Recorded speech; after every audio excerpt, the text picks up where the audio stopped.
Honorable Mr. Chief Justice Pankaj Mittal, Honorable Mr. Justice Dheeraj Singh Thakur, Honorable Mr. Justice Sanjeev Kumar, Honorable Mr. Justice Puneet Gupta, Learned Advocate General, Learned Assistant Solicitor General of India, Learned Senior Advocates and former Presidents of Bar Association, Learned Registrar Judicial, Learned Principal District and Session Judge Jammu, Learned Judicial Officer, my dear colleagues, friends, ladies and gentlemen. Glad to meet most of you again in a span of around 1 month on a get-together. Today, we feel honored. I take this opportunity to extend warm greetings and welcome to all of you on behalf of J&K High Court Bar Association Jammu. We are very happy and pleased to see all of you on this occasion. As you all know that our Bar Association are essential part of justice dispensation mechanism and have to work in tandem for the delivery of justice. Our association has traditions of always thereby creating a mutual trust and respect for each other. Now, I request the office bearer to present the bouquet to Honorable Mr. Justice.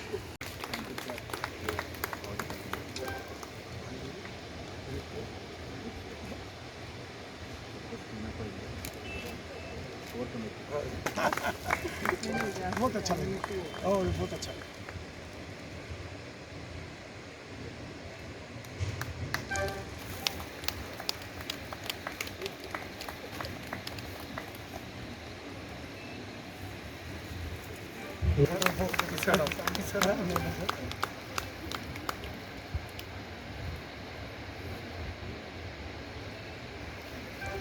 तंत्र मंत्र के बादशाह, भारत के जाने माने सर्वश्रेष्ठ गुरु खान जी मिलेगा हर समस्या का समाधान गारंटी के साथ। मेरी बेटी की शादी के लिए बहुत से रिश्ते आते थे, पर कोई न कोई अड़चन पड़ जाती थी। इसी वजह से मेरा पूरा परिवार बहुत परेशान था। बाबा जी की दुआओं से आज मेरी बेटी एक बड़े घर की बहू बनी। भटको चाहे जहां, काम होगा सिर्फ यहां। गृह कलेश, कर्ज मुक्ति, प्रेम विवाह, जादू टोना, पति पत्नी में अनबन, सौतन या दुश्मन से छुटकारा, विदेश यात्रा में रुकावट, फिल्मों में प्रवेश और कोर्ट कचहरी जैसी समस्याओं का समाधान। सभी समस्याओं का समाधान गुरु खान जी। अभी कॉल करें 9821707996।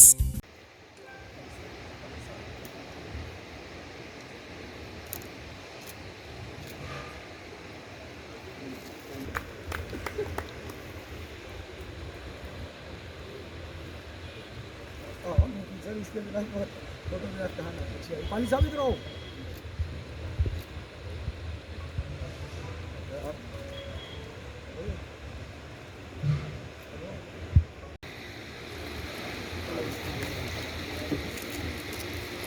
Honorable the Chief Justice, Honorable Mr. Justice Dheeraj Singh Thakur, Honorable Mr. Justice Sanjeev Kumar Shukla, Honorable Madam Justice Sindhu Sharma, Honorable Mr. Justice Rajneesh Oswal, Honorable Mr. Justice Puneet Kumar Gupta, Mr. Advocate General, Learned Senior Advocates, former Presidents, Learned Principal District Judge Jammu and all judicial officers present in this function.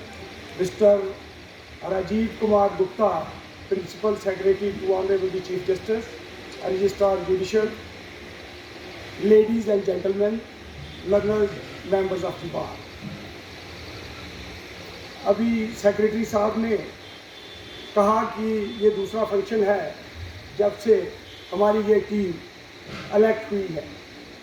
हम पिछले function में honourable chief justice साहब को यहाँ invite करना चाहते थे, लेकिन इलेक्शन के बाद चीफ साहब श्रीनगर में इनका बेंच, इनकी कोर्ट श्रीनगर में थी, इसलिए वो वाला फंक्शन हमारा डेफर हो गया। और एक हमने इमीडिएटली इलेक्शन के बाद जो फंक्शन किया उसमें जो भी ऑनरेबल जजेस यहाँ थे, काशी साहब सीनियर मोस्ट जज थे, उनकी अध्यक्षता में वो फंक्शन हमारा यहाँ हुआ। चीफ साहब को हम 2 बार मिले हैं और जो भी हमारी बार की प्रॉब्लम्स हैं, मैं क्योंकि सभी वकला साहिबान, ऑनरेबल जजेस ऑफ द हाई कोर्ट और ऑनरेबल जजेस of the subordinate judiciary they are present here, हमने अपनी सारी बातें जो बार फेस कर रही है, सबको इस बात का इल्म है कि कोविड-19 की वजह से हमारी इंस्टीट्यूशन, पर्टिकुलरली जो हमारी बार की इंस्टीट्यूशन है, ये वीक हुई है। मैंने लास्ट टाइम भी ऑनरेबल जजेस जो यहाँ प्रेजेंट थे उनको रिमाइंड करवाया था कि जब तक बेंच की तरफ से बार को सपोर्ट ना हो तब तक इंस्टीट्यूशन फ्लोरिश नहीं कर सकती, ग्रो नहीं कर सकती। आज भी मैं वही वर्ड्स रिपीट कर रहा हूँ और रीइटरेट कर रहा हूँ कि हमारी बार बहुत ही सिंपल और जेंटल लोगों की से बनी हुई है। हमारी बार के मेंबर्स जो पुंछ और जोरी की बेल्ट है, हिली एरियाज हैं, लोकल सारे ऑनरेबल जजेस और मेंबर्स जानते हैं। पहाड़ों से लोग पढ़ाई करके बड़ी डिफ़िकल्टी के साथ यहाँ हमारे इस प्रोफेशन में ज्वाइन करते हैं। और मुझे याद है सलारिया, मिस्टर शबीर सलारिया, लेट सलारिया साहब इसी एरिया के रहने वाले थे, शायद इधर के रहने वाले थे, और वो एडवोकेट जनरल भी रहे, मेंबर पार्लियामेंट भी रहे, और एक अच्छी फ्लोरिशिंग उनकी प्रैक्टिस अपने टाइम पे थी। उसी टाइप से आज भी पुंछ और जोरी की बेल्ट से सीनियर हमारे साथ यहाँ वकला साहिबान हैं जो मेहनत करते हैं और इस प्रोफेशन को आगे बढ़ाने के लिए उनका पूरा योगदान है। दूसरा एरिया है डोडा डिस्ट्रिक्ट की जो बेल्ट है, जस्टिस ठाकुर साहब ओरिजिनली ये उसी बेल्ट के रहने वाले हैं। वो लोग भी पहाड़ों पे रहते हैं और ये रूरल एरिया से जो लोग आने वाले हैं, बनी, बसोली, कठुआ या जम्मू डिस्ट्रिक्ट के जो रूरल एरियाज़ हैं, मैं भी किसी एक रूरल एरिया से आता हूँ, हम सब लोगों को यहाँ इस प्रोफेशन में दिखते आती है। लेकिन कोविड का जो पीरियड था ये एंटायरली डिफरेंट था। उस डिफ़िकल्टी को मद्देनज़र रखते हुए हमने कल चीफ साहब से कुछ बातें इनके नोटिस में लाई। एक तो हमारी एक बर्निंग डिमांड है बार की कि जो रजिस्ट्रेशन वर्क है, हर कोई जो हमारे साथी हैं और हर एक शहरी जो हमें मिलता है वो अपनी जगह पे ये समझता है कि जिन लोगों के पास रजिस्ट्रेशन वर्क चला गया है उन लोगों को ये काम करना नहीं आता। हर एक को आप किसी से बात करिए पब्लिक के, क्योंकि ऑनरेबल जजेस को ये अपॉर्चुनिटी नहीं मिलती, हम लोगों को ये अपॉर्चुनिटी मिल जाती है। लोग हमें किसी का किसी जगह पे मिल जाते हैं और अपने जो व्यूज़ हैं वो एक्सप्रेस करते हैं। अब हमारी दूसरी जो प्रॉब्लम उसके साथ ये हो गई, मैं चीफ साहब को ये बात बताना चाहता हूँ कि जब रजिस्ट्रेशन वर्क यहाँ पे था, हमारी बार की स्ट्रेंथ एक स्टेज पे 4000 के आसपास पहुँचे। 4000 मेंबर्स हमारी बार के थे। जब मैं पिछली बार प्रेसिडेंट बना तो हमारे वोटर्स 2000 के आसपास थे। इस बार मैं प्रेसिडेंट बना तो हमारे वोटर्स कम हुए हैं। 1400 हमारे 8 कुछ हमारे वोटर्स थे जिन्होंने वोट डाला। ये बात मैं इसलिए कह रहा हूँ कि रजिस्ट्रेशन वर्क के जाने से हमारी स्ट्रेंथ कम हुई है, लोगों का इंटरेस्ट प्रोफेशन में कम हुआ है। सेंट्रल एडमिनिस्ट्रेटिव ट्रिब्यूनल एक दूसरी ऑर्गेनाइजेशन थी।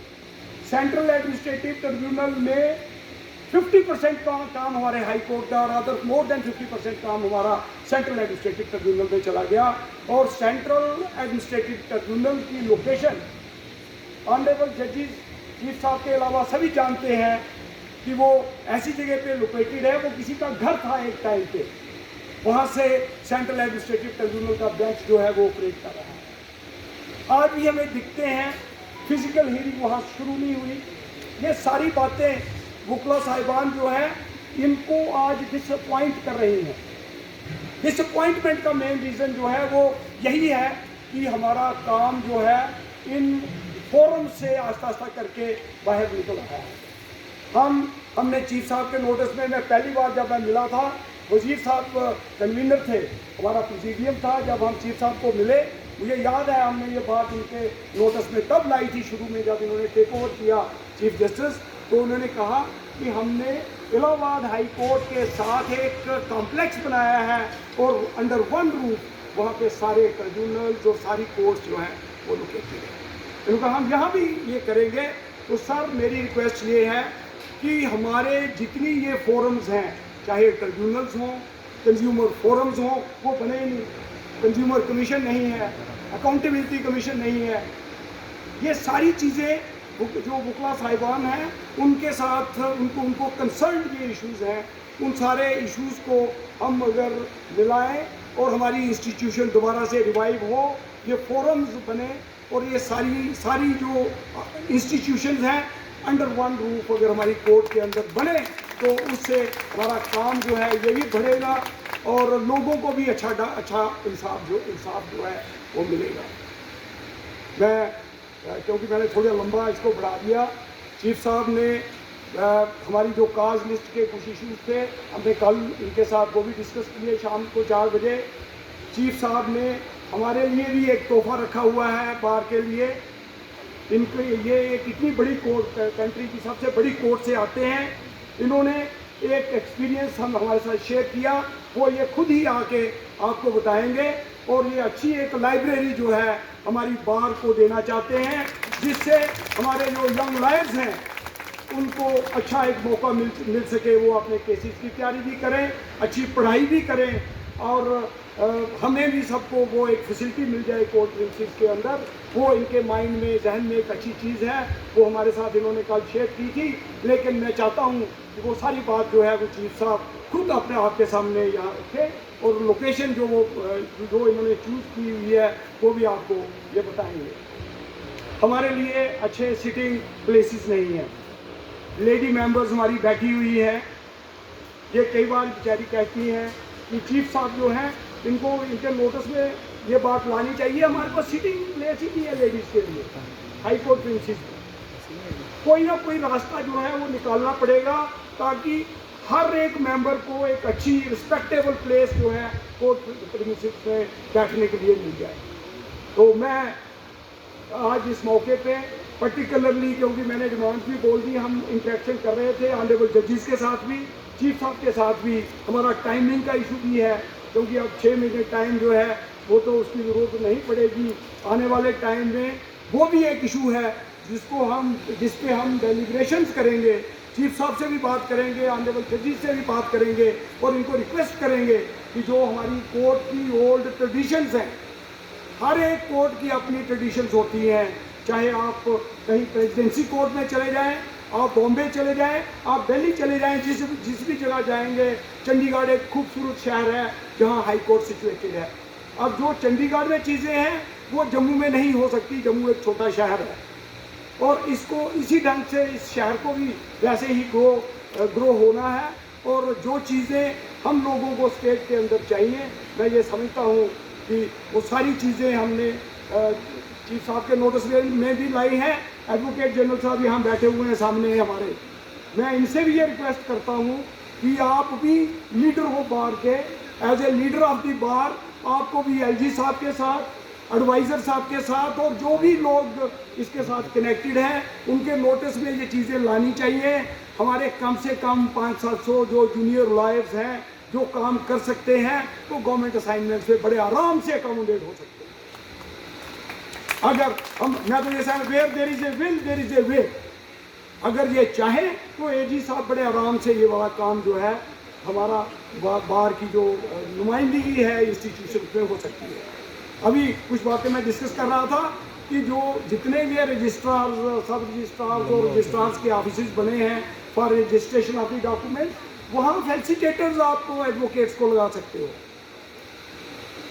ये सारी चीज़ें मैं एजी साहब को इसलिए कह रहा हूँ कि ये गवर्नमेंट के जो भी आला अधिकारी हैं उनसे बात करते रहते हैं उनके नोटिस में ये लाके और ये अपना इन्फ्लुएंस जो है वो उसको एक्सरसाइज करवा के हमारी जो ये वाले मसाइल हैं उनको हल करवा सकते हैं।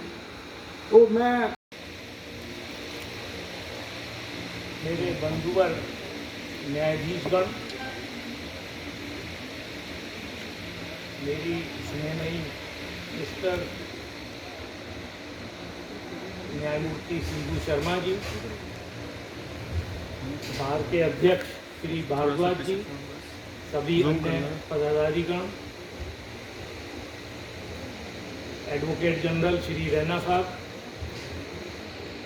Shri Vishal Sharma, assistant solicitor general of India, सभी उपस्थित बंधुवर अधिवक्तागण, देवियों और सज्जनों, मुझे बहुत प्रसन्नता है कि आज मैं आप सबके बीच में यहाँ खड़ा हूँ।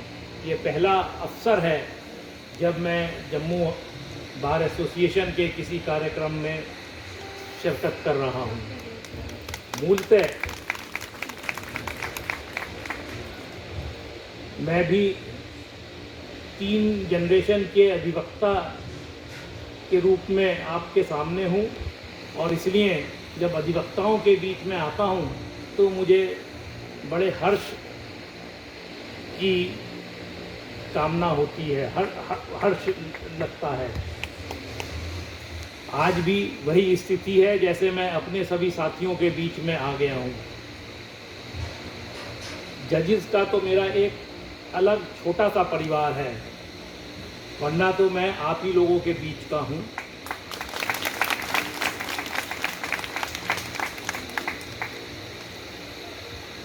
और आपका जो ये प्रोफेशन है ये बहुत ही एक नोबल प्रोफेशन है, ये सब आप जानते ही होंगे। और ये नोबल क्यों है, इसकी अलग अलग वजह हैं, लोग अलग अलग कारण गिनाते हैं, लेकिन मुख्यतः मैं ये समझता हूँ कि वकील जो है अपने मौकिल की या किसी की भी पीड़ा अपने सर ले लेता है और उसके कॉज को प्लीड करने के लिए खड़ा होता है।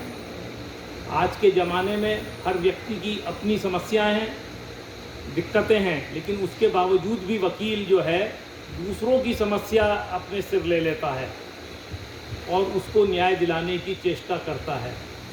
तो इसलिए ये अपने आप में एक बड़ा नोबल प्रोफेशन है।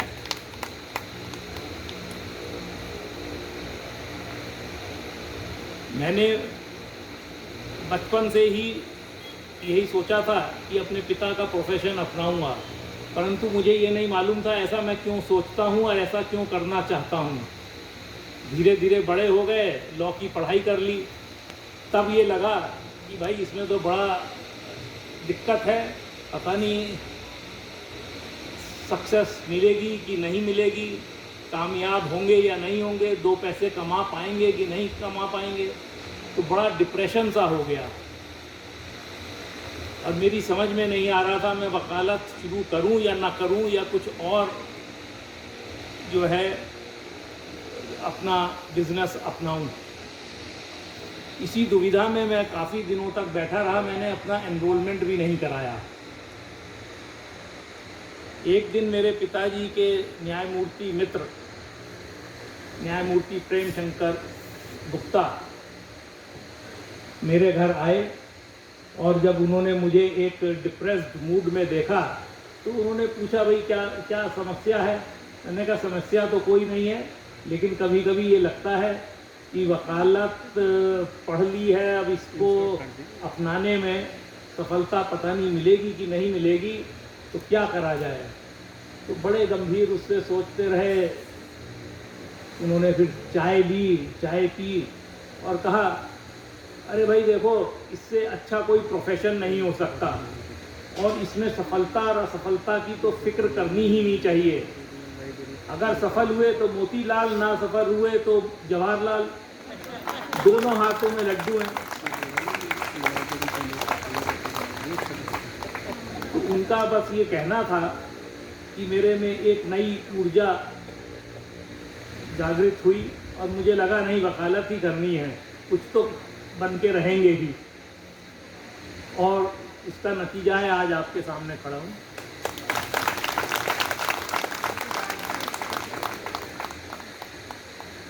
वकीलों से, अपने मित्रों से मुझे सिर्फ यही कहना है कि ये प्रोफेशन जो है कॉपरेशन का है, कंपटीशन का नहीं है। इसलिए हमेशा एक दूसरे का सहयोग करके अपना कार्य कोर्ट में करते रहें। और कोर्ट में कार्य करने के लिए दो ही बातों का ध्यान रखना है। एक तो कोई इनकरेक्ट प्लीडिंग्स नहीं होनी चाहिए, और दूसरा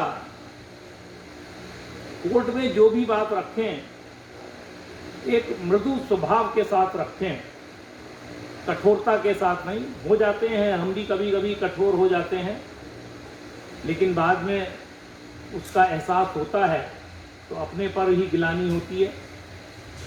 सहयोग करें और मृदु से मृदु स्वभाव के साथ कोर्ट में व्यवहार करें, और कंपटीशन का तो बिल्कुल इसमें कोई गुंजाइश नहीं। आप ये सब अपनाएंगे तो सफलता तो आपको मिलेगी ही मिलेगी। दूसरी एक बात और है,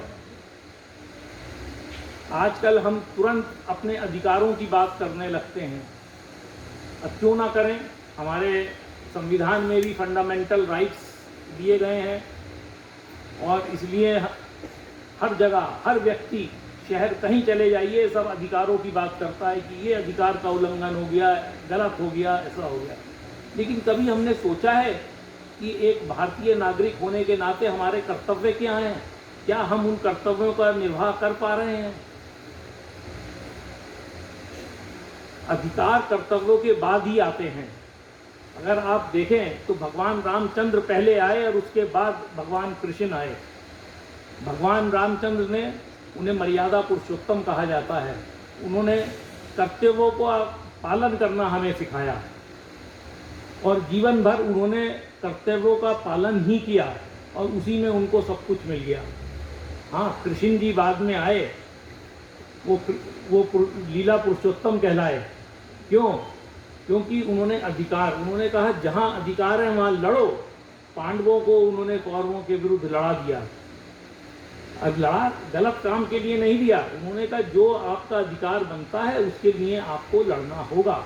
आप कब तक चुप बैठ के अन्याय सहते रहेंगे? तो कर्तव्य के बाद ही अधिकारों की बात आती है। हाँ, हमारा कॉन्स्टिट्यूशन थोड़ा डिफरेंट है, वो अधिकार पहले बता देता है, फंडामेंटल राइट चैप्टर 3 में, ड्यूटीज बाद में ले जाता है, वो एक अलग बात है। लेकिन हम लोग अगर सब अपने कर्तव्यों की ओर ध्यान देंगे तो शायद बहुत अच्छा रहे। अध्यक्ष महोदय ने कुछ बार की समस्या, कुछ बातें रखी हैं, तो मैं तो आज सिर्फ आप लोगों से मिलने आया था, एक प्याला चाय का पीने आया था। मैं नहीं समझता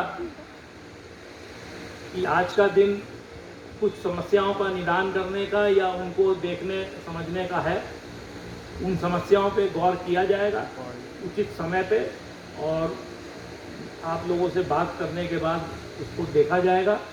उनका मुझे संज्ञान है भी, और मैं उनको कोशिश करूँगा कि उनका कुछ ना कुछ निराकरण हो। और वैसे एक चीज़ बता दूं, समस्या कोई चीज़ नहीं होती, ये मन का वहम होता है कि समस्या है। आप अपना काम करते रहिए, काम हो जाएगा, समस्या का आता पता भी नहीं रहेगा। और ये तो कुछ जीवन में रुकावट आती हैं कि यहाँ पे रजिस्ट्री का दफ्तर चला गया या वकीलों की संख्या कम हो गई, उसमें भी कोई अच्छा यही होगा। तो इसलिए उस पर बहुत ध्यान देना या परेशान होने की बात नहीं है। बस मैं चाहता हूँ कि आप लोग अपने कर्तव्यों का और सही से पालन करते रहें, और जिस मधुरता के साथ ये बार के लोग आपस में मिलके काम करते हैं इसको बनाए रखें। और आपको पूरा कॉरपोरेशन बेंच से भी मिलेगा। बेंच और बार अलग अलग नहीं हो सकते, ये एक रथ के दो पहिए ही हैं, दोनों साथ साथ ही चलेंगे। तो कभी भी इस बात का मन में ना लाइएगा कि बेंच आपसे अलग है। हम सब साथ हैं और साथ मिलके काम करेंगे। कल्याणमस्तु। बहुत बहुत शुभकामनाएं। धन्यवाद। कि कोई पैसे सैंक्शनड हैं बार के लिए, लॉ डिपार्टमेंट ने सैंक्शन करके रखे हुए हैं। मैं रैना साहब से रिक्वेस्ट करता हूँ कि वो वाला पैसा जो है वो इमीडिएटली रिलीज़ हो, हमारे पास आए, ताकि हमारे पास भी जो रिक्वेस्ट आती हैं हम उनकी रिक्वेस्ट को एक्सेप्ट करें और अपनी बार के पास अगर हमारे पास पैसा होगा डिस्पोजल पे, हम जो भी ज़रूरतमंद लोग हैं, वकला साहिबान हैं, उन सब की मदद करेंगे। कुछ पैसा हाई कोर्ट में है, उनकी वकालत भी बंद हुई है, तो मैं चीफ साहब को और ऑनरेबल जजेस से ये रिक्वेस्ट करता हूँ कि उनके केसेस से दोबारा से री एग्जामिन रिकन्सिडर हो, ताकि हम उन लोगों को भी कुछ ना कुछ याद दिलवा सकें। तो मैं लास्ट में एक बार फिर, क्योंकि गर्मी भी है और कोर्ट का भी टाइम शुरू हो जाएगा, अपनी बात को मैं यहाँ ख़त्म करता हूँ। Judges of our High Court and Honorable Judges of our District Court. First of all तो मैं शुक्रिया अदा करता हूँ अपनी बार एसोसिएशन टीम की तरफ से और मेंबर्स की तरफ से, हमारे जजेस को जिन्होंने अपना कीमती समय निकाल के आज यहाँ पे आए हैं। और ये जो हमारा फंक्शन था, इसका सोल मोटिव था जो बेंच और बार का रिलेशन है उसको कवर अप करने के लिए और स्ट्रेंथन करने के लिए। मैं अब ज़्यादा टाइम नहीं लूँगा, तो आज भी हमने अगेन डोगरी ताम रखी दी है, तो आओ तो kindly have it with us. Thank you.